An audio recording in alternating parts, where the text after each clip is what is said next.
buy a book? I think the Carbon V10 is the best bike I've ever rode. Everything progresses year by year, and what Santa Cruz have done now with this bike is unreal. I mean, they took all the good stuff from the bikes they've had over the years and put it all into one with a carbon frame, so it feels awesome. Leave me alone, there's books to sell. You're a carbon kid with a sinister diagram.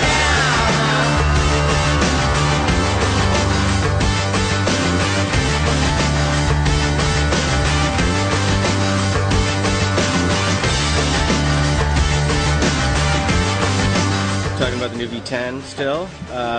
Big news is the front triangle is made out of carbon, which is really where we've taken all the weight savings for the bike out of, because we're using a longer shock now and we've got larger bearings, pivot axles, grease ports. All that increase the weight of every other part of the bike. So what we've tried to do is slim down the front triangle as much as possible. We understand the big concerns for people is rock impacts on carbon frames. So the bottom of the down tube is a full 5 millimeters thick down the entire thing. It's almost a ½ inch thick at the head tube. This is the first frame we've actually never been able to break on our in-house testing equipment.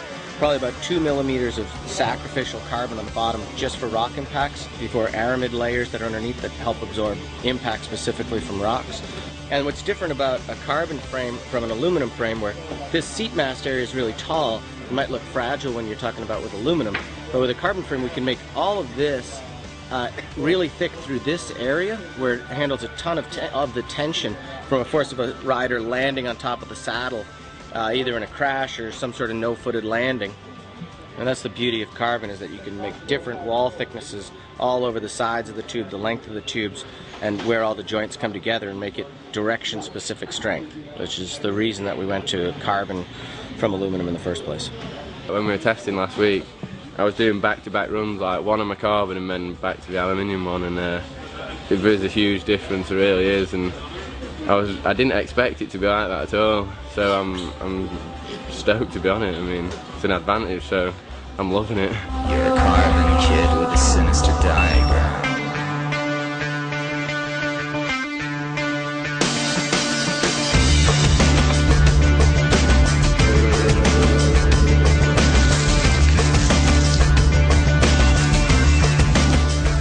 The team's been on it for about 2 weeks is all. They just started testing it out, so it's pretty new.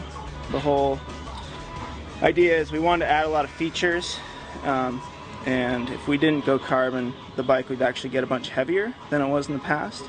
So front triangle is 1.5 pounds lighter approximately than the old bike. Adjustable travel in the back, 8.5 inches or 10 inches.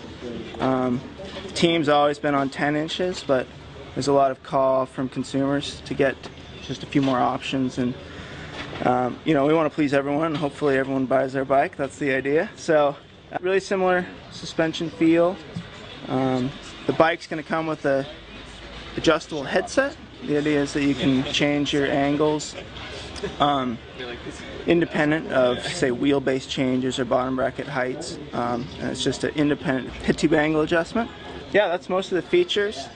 Really similar ride to the old bike, lighter, more durable bearing system, and just a ton of adjustability that we wanted to add in.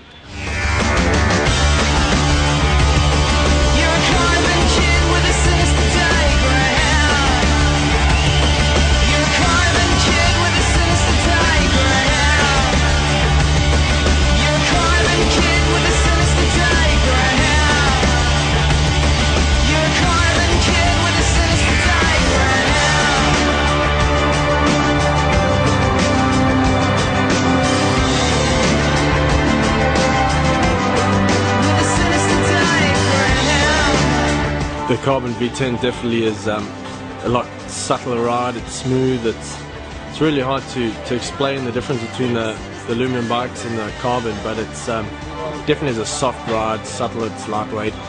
It's honestly one of the best bikes I've ever ridden. Actually, in fact, I think it is the best bike I've ever ridden.